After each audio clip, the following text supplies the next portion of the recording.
El CREVA dio a conocer la canasta de precios, como han subido en el mes de enero. Una canasta que contempla muchísimos productos de consumo cotidiano más los servicios. Vamos a repasar cuál ha sido el dato estadístico de este primer mes del año. Son datos recabados aquí en la ciudad de Bahía Blanca.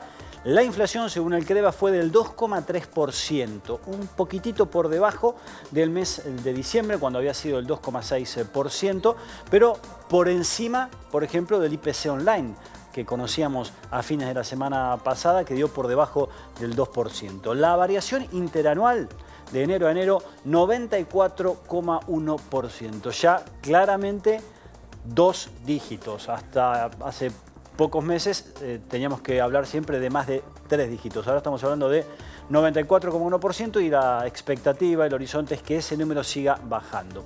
Lo importante entonces, 2,3% el promedio de todos los precios que pondera el CREVA en su estadística. Vamos a verlo por rubros, por capítulos, a ver cómo ha repercutido, porque es cierto, no es regular. Algunos productos aumentan mucho, otros aumentan poco, otros hasta han bajado de precio. Estos son los datos del CREVA. Alimentos y bebidas, 1,9%. Recuerdan que comentábamos el dato del IPC online el pasado viernes que daba deflación en alimentos aquí en Bahía, menos 0,4%. Bueno, para el CREVA no es tan así. Es el 1,9% el aumento registrado en el mes de enero. ¿Qué pusimos entre paréntesis? ¿Cuánto han aumentado en un año esos mismos productos, la misma canasta que se mide? Y aquí podemos ver que los alimentos aumentaron el 88%. Veíamos que el promedio general había sido 94%. Bueno, los alimentos un poquito han aumentado menos que el resto de los productos que componen la canasta del CREVA. La indumentaria, 4,7%, ha sido un aumento muy fuerte en el mes de enero, pero si uno contempla de enero a enero, es por debajo del promedio general, 52%. Esparcimiento, aumento también fuerte, en esto sí coinciden los datos del IPC y del CREVA, 3,6%, con un 102% acumulado a lo largo de los últimos 12 meses. Y fíjense el dato que sigue, ¿no? Vivienda, aquí incluimos a los servicios públicos, 3,4%, por encima de la inflación, como viene sucediendo a lo largo de todo el año, porque se van eliminando subsidios, la gente paga más por las tarifas de los servicios públicos y fíjense el monto acumulado. Los rubros que se contemplan dentro de vivienda, por ejemplo impuestos, por ejemplo lo que son las tarifas y demás, 248%, muy por encima de la inflación. De hecho, es el número que más ha golpeado y que más ha impactado en el índice general. Salud aumentó 1,8% con 106 a lo largo de los últimos 12 meses y educación 0,1%. Esta es una cuestión estacional, este número se va a incrementar seguramente este mes y el mes próximo y el acumulado hasta el momento es 128%. Y vamos a repasar ahora de la canasta de alimentos cuáles son los que más han subido y algunos que han bajado de precio. Comenzamos por los que más han subido, los caldos y sopas, 11,2%. Los derivados del cacao y el cacao en general, 9,1%. El pan fresco volvió a subir, 8,7%. Es uno de los productos que más ha subido a lo largo de todo el año. Las frutas frescas y envasadas en promedio, 7,6%. El aceite de mezcla ha subido un 7,4%. Estos son los aumentos del mes de enero, del primer mes del año. Y algunos productos han bajado. Esto tiene que ver en muchos casos con la estacionalidad y en otros casos con ajustes que hacen los industriales y los propios supermercadistas. La papa, por una cuestión estacional, tuvo un fuerte descenso en su precio, casi un 30% bajó con respecto a cómo había terminado en diciembre. La leche en polvo bajó un 6%, la yerba bajó un 5,4%. Muchas veces también se contemplan promociones, ofertas y demás, pero bueno, es un buen dato para los que amamos el mate.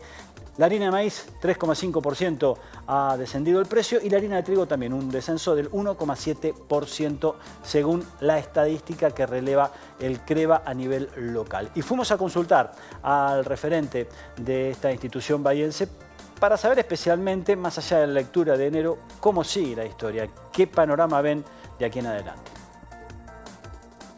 Te diría que en línea con lo que esperábamos e incluso continúa la tendencia a mantenerse entre el 2 y el 2,5%.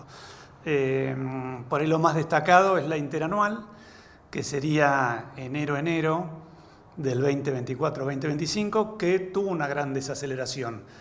Recordá que fines del 2024 arrojó casi 133% la inflación para Bahía Blanca y ahora estamos en 94%, es decir, son casi 38 puntos por debajo, y eso tiene que ver con las bases de comparación. En enero del año pasado teníamos alrededor de más de 20% de inflación y ahora estamos con el 2%. Con lo cual vemos o se justifica el tema de haber caído tan fuertemente. No significa que hayan caído los precios, sino la base de comparación. ¿A qué se debe que alimentos y bebidas esté por debajo de la inflación general ya en estos últimos meses? Mira, te diría porque básicamente, si bien a veces asociamos a que hay una demanda que está bastante deprimida y en general los salarios, si bien a nosotros nos da el salario real en el 2024 positivo, cercano al 3%, sobre fin del 2023 teníamos una pérdida de más del 11% y los salarios todavía no alcanzaron a recuperarse. Entonces la demanda está claramente que está caída, incluso hay informes que salieron el día de ayer y que lo estamos leyendo, que es histórica la caída del consumo de lácteos, de carnes, incluso de mate, que es algo y de yerba, que es tan característico.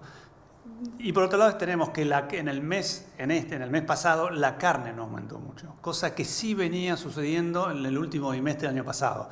La carne tiene mucho peso en el capítulo de alimentos y bebidas, le sigue la fruta y la verdura. Entonces, si la carne no mueve mucho y movió menos del 2%, sí movió alrededor del 10% en diciembre. Las frutas está creciendo a un ritmo del 6-7%, pero la verdura está cayendo en esa misma proporción.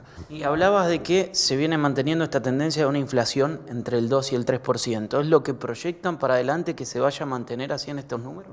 Bueno, ahí hay un tema que puede estar sujeto a lo que va a ocurrir a partir de este mes, que tiene que ver con la variación del tipo de cambio. Hasta el mes pasado veníamos con el 2% mensual, ahora va a ser la mitad, 1%. Sabemos y tenemos la experiencia de los argentinos y los bahienses que cuando hay variaciones del tipo de cambio bruscas, impactan rápidamente en los precios y copian de alguna manera esa variación. Eso lo demostró diciembre del 2023. Esto desde el año pasado viene al 2%, este año va a ser al 1%, con lo cual tiene cierta techo, podría decir, la inflación, porque también se va a acoplar a ese 1%. Y por otro lado tenemos sector de comercio exterior, que las importaciones, hay sectores que han bajado los aranceles, con lo cual vamos a tener productos internacionales más económicos que los que tenemos, y eso lo que logra es cierta competencia y quizás beneficio a los consumidores finales.